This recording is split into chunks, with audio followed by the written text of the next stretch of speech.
ఏ శుభకార్యానికైనా శుభారంభం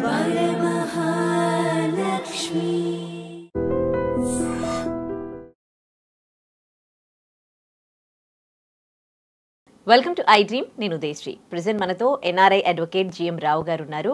NRI divorce అనేవి పెరిగిపోతూ ఉన్నాయి. మరి ఇటువంటి తరుణంలో ఒకవేళ ఇద్దరు పార్ట్నర్స్ విదేశాల్లో ఉంటే ఎలాంటి ఆప్షన్స్ ఉన్నాయి, ఒకవేళ అక్కడ డైవర్స్ తీసుకుంటే ఇక్కడ వ్యాలిడా కాదా, అలాగే ఒకవేళ పార్ట్నర్ ఇండియాలో ఉంటే ఎలాంటి ఆప్షన్స్ ఉన్నాయి, సో ఇవన్నీ కూడా డీటెయిల్గా అడిగి తెలుసుకుందాం. నమస్తే సార్, వెల్కమ్. నమస్తే అండి sir, divorce cases not only ఎన్ఆర్ఐసే, మొత్తం అంతటా ఆల్ ఓవర్ ఇండియాలో విదేశాల్లో పెరిగిపోతూ ఉన్నాయి. ఒకవేళ పార్ట్నర్స్ ఇద్దరు కూడా విదేశాల్లో ఉన్నారనుకోండి, వాళ్ళు డైవర్స్ తీసుకుంటే, అక్కడ డైవర్స్ తీసుకున్నారనుకోండి, అది ఇక్కడ మన ఇండియాలో వ్యాలిడేనా? వ్యాలిడ్ కాదండి, కాదు, వ్యాలిడ్ కాదు. That will discuss while coming. Okay, మీరు అడిగిన క్వశ్చన్స్లలో ఇప్పుడు వాళ్ళకు ఉన్న ఆప్షన్లో చాలామంది ఏం చేయవచ్చు అని అంటే, యూఎస్లో యూకేలో ఉన్న పర్సన్స్ ఏ కంట్రీలో ఉంటే ఆ కంట్రీలో వాళ్ళు డైవర్స్ అప్లై చేసుకోవచ్చు. ఓకే, మన ఇండియాలోనే చాలా కష్టం డైవర్స్ రావాలంటే. మన ఇండియాలో చాలా కష్టం ఎందుకంటున్నానంటే, ఇంతకుముందు మనం వీడియోస్లలో కూడా చెప్పుకున్నాము, డైవర్స్ వేస్తే 5 సంవత్సరాలు పడుతుంది కంటెస్టెడ్ వేస్తే. అదే మ్యూచువల్ వేస్తే 6 months పడుతుంది. ఓకే, ఓకే, అయితే మనకు యూఎస్లో ఇట్లా లేదండి. ఇద్దట్లో ఎవరికి నచ్చకపోయినా కానీ డైవర్స్ వేసేసేయచ్చు, అండ్ డైవర్స్ గ్రాంట్ అయిపోతుంది within 6 months. No fault divorce అని చెప్పి చాలా రకాలుగా ఉన్నాయి అక్కడ. సో ఒక పర్సన్కి ఇష్టం లేదు అని అంటే ఇంకా మ్యారేజ్ బ్రేక్ డౌన్ అయినట్టే, కాబట్టి వాళ్ళు డైవర్స్ ఇచ్చేస్తారు. మన ఇండియాలో కూడా అట్లాంటి సిస్టమ్ రావాలి. ఎందుకనంటే జీవితాలు నాశనం అయిపోతున్నాయండి. ఎందుకు నాశనం అవుతున్నాయి అంటే, ఇప్పుడు యూఎస్లో అయితే 6 monthsలో డివోర్స్ వచ్చేస్తుంది, వాళ్ళ కర్మ వాళ్ళు అనుభవిస్తారు. అండ్ అక్కడ కూడా బాగుంది రూల్, వైఫ్ హస్బెండ్ ఇద్దరు వాళ్ళ ప్రాపర్టీస్ ఎన్ని ఉన్నాయి అవన్నీ కలిపేసి ఈక్వల్గా డివైడ్ చేసేస్తారు. ఇప్పుడు ఒక సిచ్యువేషన్లో వైఫ్ దగ్గర మన ఇండియన్ కరెన్సీలో ఒక 5 కోట్ల ప్రాపర్టీ ఉంది, హస్బెండ్ దగ్గర ఏం లేదు. డైవర్స్ అప్లై చేసినప్పుడు wife the 50% of the property will come to husband, free of cost. అదే హస్బెండ్ దగ్గర 10 కోట్లు ఉన్నాయి, ఈమె దగ్గర ఏం లేవు అని అంటే అక్కడ నుంచి 5 కోట్లు ఈమెకు వచ్చేస్తాయి. That is the best way of doing it. And అది అనేది తొందరగా సెటిల్ అయిపోతుంది. మన ఇండియాలో ఏంటిది, 5 సంవత్సరాలు పడతాయి. 5 సంవత్సరాలు పడిన తర్వాత ఒక పర్సన్ గెలిస్తే ఇంకో పర్సన్ మళ్ళీ హైకోర్టుకి పోతాడు, మళ్ళీ ఒక 5 సంవత్సరాలు పడుతుంది. అక్కడ కూడా గెలిచిన తర్వాత ఇంకో పర్సన్ సుప్రీంకోర్టుకి పోయాడు అనుకోండి, 15 సంవత్సరాలు. సో ఇంకా జనాలు ఏం చేస్తున్నారు, అమ్మాయిలతో సహా they are going for live in relationship. దీని మీద మళ్ళీ సపరేట్ టాపిక్ చేద్దాము. ఈ కాలంలో ఊర్లలో అండి, నేను ఓపెన్గా చెప్తున్నా కదా, రిమోట్ విలేజెస్లో కూడా లివ్ ఇన్ రిలేషన్షిప్ అనేది చాలా మంచిగా అందరికీ తెలిసిపోయింది. And they are in live in relationship. Wife మంచిగా తనతో కోఆపరేట్ చేయట్లేదా, is looking for some other person, and they are in live in relationship. ఇవి లివ్ ఇన్ రిలేషన్షిప్ పెరగడానికి కారణము ఈ డివోర్స్ డిలేసే మన ఇండియాలో. అట్లీస్ట్ గవర్నమెంట్ దీని గురించి ఆలోచించి, సెంట్రల్ గవర్నమెంట్, మన సుప్రీంకోర్టులు ఇవన్నీ ఆలోచించి ఈ డివోర్స్ పీరియడ్ని రెడ్యూస్ చేసి at any cost this divorce family matters must be settled in 6 months అని చెప్పి పెట్టేసేయాలి యూఎస్ లాగా. ఓకే, సో యూఎస్లో డివోర్స్ అయిపోతుంది కానీ that divorce is not valid in India. Okay, divorce మన కండిషన్స్ ప్రకారంగా ఉంటేనే వ్యాలిడ్ అవుతుంది. That is one thing. ఒకవేళ ఎన్ఆర్ఐలో ఎవరో ఒకళ్ళు వచ్చి ఇండియాలో డివోర్స్ చేసుకోవాలి, ఎందుకంటే ఇండియాలో మ్యారేజ్ అయింది, ఇండియాలో మళ్ళీ పెళ్లి చేసుకోవాలనుకుంటే ఇండియా డివోర్సే కావాలి. యుఎస్లో డివోర్స్ తీసుకున్నారు, that divorce is not applicable in India. They can get married in US if somebody is available. Okay, కానీ ఇండియాలో మాత్రం వ్యాలిడ్ కాదు డివోర్స్. ఇండియాలో వ్యాలిడ్ కావాలంటే మీరు ఇండియాలో ఫైల్ చేసుకోవాలి. ఇండియాలో ఫైల్ చేసుకోవాలంటే first of all court jurisdiction అంటే ఏంటిది, ఏ కోర్టులో మనం ఫైల్ చేయాలి. Okay, so Hindu marriage act section 19 ప్రకారంగా అండ్ మ్యారేజ్ ఎక్కడైతే జరిగిందో అక్కడ మనం ఫైల్ చేసుకోవచ్చు. మ్యారేజ్ ఎక్కడైతే జరిగిందో ఫ్యామిలీ కోర్ట్ యాక్ట్స్ ప్రకారంగా కూడా మనకు ఒక జ్యూరిస్డిక్షన్ డిఫైన్ చేయబడింది అనమాట, ఎక్కడెక్కడ ఫైల్ చేయొచ్చు అని చెప్పి. పెళ్లి అయిన చోట, పెళ్లి అయిన ఏరియాలో ఏదైతే కోర్టు వస్తుందో అక్కడ చేయొచ్చు. ఎక్కడైతే రెస్పాండెంట్ ఉంటున్నాడు, అంటే వైఫ్ ఇప్పుడు ఎల్బీ నగర్లో ఉందనుకోండి, సో హస్బెండ్ ఏదో కుకుట్పల్లిలో ఉంటాడు, ఈ can file that case in LB Nagar. Okay, persons ఇద్దరు కలిసి లాస్ట్ ఎక్కడ ఉన్నారు అక్కడ కూడా ఫైల్ చేయొచ్చు. ఇది జ్యూరిస్డిక్షన్. ఓకే, సో ఇవి జ్యూరిస్డిక్షన్ అయిపోయిన తర్వాత మనకు ఫారిన్ కోర్ట్ జ్యూరిస్డిక్షన్ అనేది సుప్రీంకోర్టులో Y Narasimha Rao versus Y Venkatalakshmi 1991 supreme court decision ప్రకారంగా foreign court divorce is not valid అని చెప్పడం జరిగింది సుప్రీంకోర్టు. ఓకే, ఇందాక చెప్పుకున్నట్టుగా మనము ఇక్కడ ఫైల్ చేయాలంటే ఫస్ట్ జ్యూరిస్డిక్షన్ చూసుకోవాలి, ఎక్కడ ఫైల్ చేయాలని. ఇక్కడ హస్బెండ్ అయిన ఉండొచ్చు, వైఫ్ అయిన ఉండొచ్చు, లేదా ఇద్దరు యూఎస్లో ఉన్నప్పుడు హస్బెండ్ వైఫ్ ఇక్కడికి వచ్చి ఫైల్ చేయాలనుకున్నారు అనుకోండి, ఫస్ట్ ఏ కోర్టులో ఫైల్ చేయాలి డిసైడ్ అయిపోయింది. Second thing, contested divorce file చేయాలా, మ్యూచువల్ డైవర్స్ ఫైల్ చేయాలా అనేది డిసైడ్ చేసుకోవాలి. ఇద్దరు రెడీ అయ్యారు అనుకోండి, మ్యూచువల్ డైవర్స్ ఫైల్ చేయొచ్చు, that is the best option. Okay, లేదా కంటెస్టెడ్ డైవర్స్ ఫైల్ చేయాలి. మ్యూచువల్ డైవర్స్ ఫైల్ చేయాలని అంటే ఒక పర్సన్ ఇక్కడ ఉండొచ్చు, ఇప్పుడు వైఫ్ హస్బెండ్ ఇక్కడ ఉన్నారు, ఆమె డైరెక్ట్ గా జాయింట్ పిటిషన్ మీద సైన్ చేస్తుంది.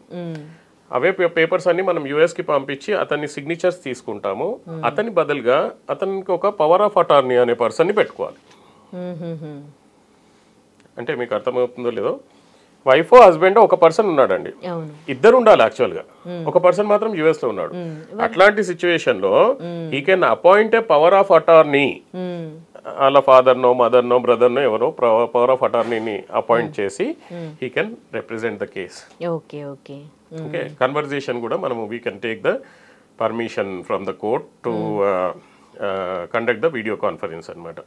ఓకే, సో ఈ మ్యూచువల్ కన్సెంట్లో ఇద్దరు అవసరం ఉంటుంది, ఇద్దరు ప్రెజెన్స్. సో ఇందాక డిస్కస్ చేసినట్టుగా ఒకటి పవర్ ఆఫ్ అటార్నీ ఫస్ట్ మోషన్లో మనం ఫైల్ చేస్తాము, సెకండ్ మోషన్లో మనకు డివోర్స్ గ్రాంట్ అవుతుంది. సెకండ్ మోషన్లో ఒక పర్సన్ ఇక్కడ ఉండొచ్చు, ఇంకో పర్సన్ని మనం వీడియో కాన్ఫరెన్స్లో తీసుకొని డైవర్స్ గ్రాంట్ చేయించుకోవచ్చు. This is the way which works. ఇద్దరు యుఎస్ లో మ్యారేజ్ చేసుకున్నారనుకోండి, యుఎస్ లోనే ఏ కంట్రీలోనైనా బయటే మ్యారేజ్ చేసుకున్నారనుకోండి, ఇక్కడది అప్లికేబుల్ కాదు. అప్పుడు మ్యారేజ్ అక్కడ జరిగింది కాబట్టి అక్కడ లాసే మ్యారేజ్ అప్లికేబుల్ అవుతుంది, ఇక్కడ మ్యారేజే కాలేదు కదా. అదే. ఓకే, సో కంటెస్టెడ్ డివోర్స్ గురించి మాట్లాడదాం ఇప్పుడు. హస్బెండ్ వైఫ్ నేను ఇయ్యం డైవోర్స్ అని అన్నది, ఆమె యుఎస్లో ఉంది అనుకుందాం. హస్బెండ్ అయినా వైఫ్ అయినా నేను ఇవ్వను అని చెప్పి యుఎస్లో ఉన్నారు. ఇంకో పర్సన్కి డైవోర్స్ కావాలి. They will come to India, they will file the divorce. అదే మనం జ్యూరిస్డిక్షన్ ఇందాక మాట్లాడుకున్నాం. ఇక్కడ ఇప్పుడు మనకు కంటెస్టెడ్ ఫైల్ చేస్తున్నాం క్రూయాలిటీ పైన. ఓకే, క్రూయాలిటీ అనే కాదు, కంటెస్టెడ్ డివోర్స్ ఫైల్ చేయడానికి కొన్ని రీజన్స్ ఉన్నాయి. అదేంటిదంటే number 1 cruelty, desertion, adultery and conversion. Hindu నుంచి ముస్లింకి కన్వర్ట్ అవ్వడము, హిందూ నుంచి క్రిస్టియానిటీ కన్వర్ట్ అవ్వడము. థర్డ్ రీజన్ మెంటల్ డిజార్డర్, అడిపించోడు అని చెప్పి ప్రూవ్ చేసినా మనకు డైవర్స్ వస్తుంది. ఓకే, సో క్రూయాలిటీ, డెజర్షన్, అడల్టరీలో ఉన్నారని చెప్పి ప్రూవ్ చేసినా, కన్వర్ట్ అయిపోయాడు వేరే రిలీజియన్ కని ప్రూవ్ చేసినా కానీ, మెంటల్ డిజార్డర్ ఉన్నదని చెప్పి ప్రూవ్ చేసినా కానీ మనకు ఇది డైవర్స్ వస్తుంది. ఇవి క్రూయాలిటీ గ్రౌండ్స్, అంటే కంటెస్టెడ్ చేయడానికి గ్రౌండ్స్. ఓకే, ఫస్ట్ ఏంటిదనంటే ఎన్ఆర్ఐ వాళ్ళు చేయాల్సింది పిటిషన్ డ్రాఫ్టింగ్. ఓకే, ఒక NRI advocate, specialist NRI advocate ఉంటే మనం ఇక్కడ పిటిషన్ డ్రాఫ్ట్ చేసి ప్రాపర్గా మనం ఫైల్ చేస్తాము. ఫైల్ చేసిన తర్వాత service of notice to the NRI. Service of notice ఏంటిది, మనం అక్కడ ఇది ప్రాపర్గా ఎక్స్పీరియన్స్డ్ ఎన్ఆర్ఐ అడ్వకేట్స్ ఇక్కడ రెసిడెన్షియల్ అక్కడ ఎన్ఆర్ఐ అవన్నీ డిసైడ్ చేసి ఎట్లా పంపించాలనేది కూడా కోర్టు నుంచి మనం పర్మిషన్ తీసుకుంటాం. ఓకే, సో కోర్టు నుంచి ఎలాంటి పర్మిషన్ తీసుకోవచ్చు మనము, సార్ అతను యుఎస్లో ఉంటున్నాడు, రిజిస్టర్ పోస్ట్ అయితే మనకు వెళ్ళదు రాదు, కాబట్టి నాకు డిటిడిసి ద్వారా పంపించడానికి, కొరియర్ ద్వారా పంపించడానికి పర్మిషన్ ఇవ్వండి, ఈమెయిల్ ద్వారా పంపించడానికి పర్మిషన్ ఇవ్వండి, లేదా వీళ్ళ go through the Indian embassy. Okay, register post కూడా పంపించవచ్చు కానీ చాలా అంటే చాలా లేట్ అవుతుంది. The best way of sending the service through courier to the NRI is courier. Courier ద్వారా అయితే మనకు ఈజీగా మనకు ఇది వస్తుంది.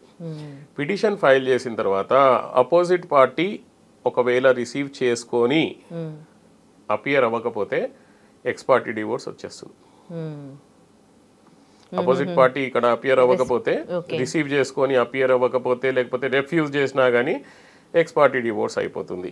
ఓకే, పోనీ రిసీవ్ చేసుకొని కంటెస్ట్ చేశారనుకోండి, లేదు నాకు డైవోర్స్ వద్దని చెప్పేసి వాళ్ళు అపియర్ అయ్యారనుకోండి, ఫస్ట్ థింగ్ కోర్ట్ ఏం చేస్తుంది, మీడియేషన్ పెడుతుంది. కానీ ఇక్కడ వచ్చి ఫైల్ చేసిన పర్సన్ ఇక్కడ ఉంటాడు కదా, యూఎస్కి వెళ్ళిపోయాడు అతను.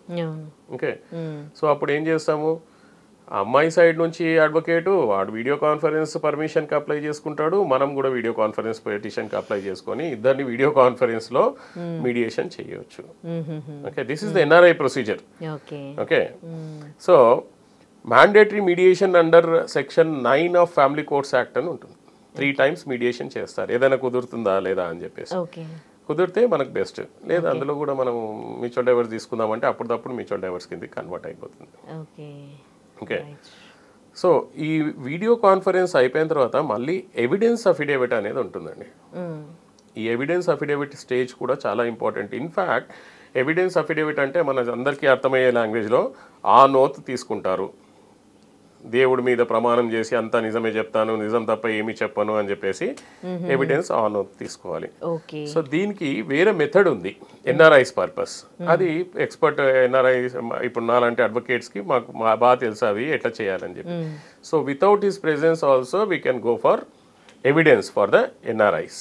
Okay, so NRI affidavit file చేసిన తర్వాత ఇది ఎన్ఆర్ఐస్ ఏంటిదని అంటే నేను ఇందాక చెప్పినట్టుగా వాళ్ళిద్దరు లేకపోతే మన సైడ్ పర్సన్ తరఫు నుంచి ఒక పవర్ ఆఫ్ అటార్నీని అపాయింట్ చేసుకుంటాము, వాళ్ళ సైడ్ నుంచే మనం నడిపిస్తుంటాము. ఓకే, ఈ ఎవిడెన్స్ ఒకటి అయిపోయిన తర్వాత క్రాస్ ఎగ్జామినేషన్ ఉంటుంది. That also place a very much important role. So cross examination complete అయిన తర్వాత ఆర్గ్యుమెంట్స్ ఉంటాయి. సో ఈ రకంగా 99.99% డివోర్స్ కేసులో అసలు క్యాండిడేట్ ఇక్కడ రాకుండానే డివోర్స్ వచ్చే అవకాశాలు చాలా ఉన్నాయి. సో ఇవి అన్నీ ఏంటిదనంటే advocate based on the advocate knowledge వాళ్ళు చేస్తారు. కొంతమంది అడ్వకేట్స్కి నాలెడ్జ్ లేకపోతే లేదండి మీరు తప్పకుండా రావాలి, మీరు వస్తుండాలి పోతుండాలి అని అంటే ఇంకా ఒకసారి మీరు యుఎస్ నుంచి ఇక్కడికి వచ్చిపోవడానికి 2-3 లక్షలు ఖర్చు అవుతుంది. Isn't it? అట్లా 10 సార్లు రావాలంటే 30 లక్షలు ఖర్చు అవుతుంది. Isn't it? సో దాని గురించి అని చెప్పి instead of wasting the money, so you have to find out a good advocate who can represent you properly and who got experience in NRI cases. So అట్లాంటి ఇప్పుడు నా దగ్గర చాలా మంది అండి ఓన్లీ 1 day గురించి వస్తారు. 1 night ఇట్లా ఫ్లైట్ దిగుతారు, next day we have to professionally we have to verify whether the judge is available or not and other things and everything. అతను వచ్చే ముందే అన్ని documentation everything will be ready. అతను వచ్చిన morning just directly he'll be coming to the court, అక్కడే అన్ని signature తీసుకుంటాము. Our associates they will file the case there itself, that's it. అదే రోజు ఈవినింగ్ మళ్ళీ అతను వెళ్ళిపోతాడు.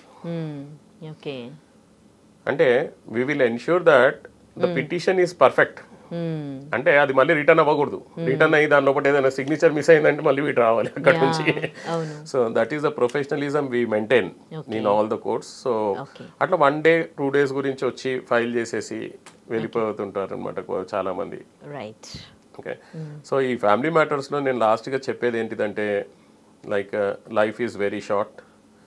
So both the sides they have to think properly and close these matters at the earliest amicably so that both the parties can live happily. Right. Thank you so much, sir. Thank you. నిజంగా ప్రస్తుతం ఉన్నటువంటి సమాజం దేనికి priority ఇస్తుంది? ఆర్థిక సంబంధాల చుట్టూ మాత్రమే తిరుగుతోంది. మళ్ళీ ఎన్నికలంగానే చాలా విరక్తి కలుగుతున్నాం. మంచి అనిపిస్తుంది కదా, లేడీస్ కూడా ఛాలెంజింగ్ జాబ్స్ చేసినప్పుడు చాలా బాగుంటది. డెలివరీ ఇవ్వటానికి వెళ్ళినటువంటి డెలివరీ బాయ్ అనిల్ పై కళ్ళ ముందు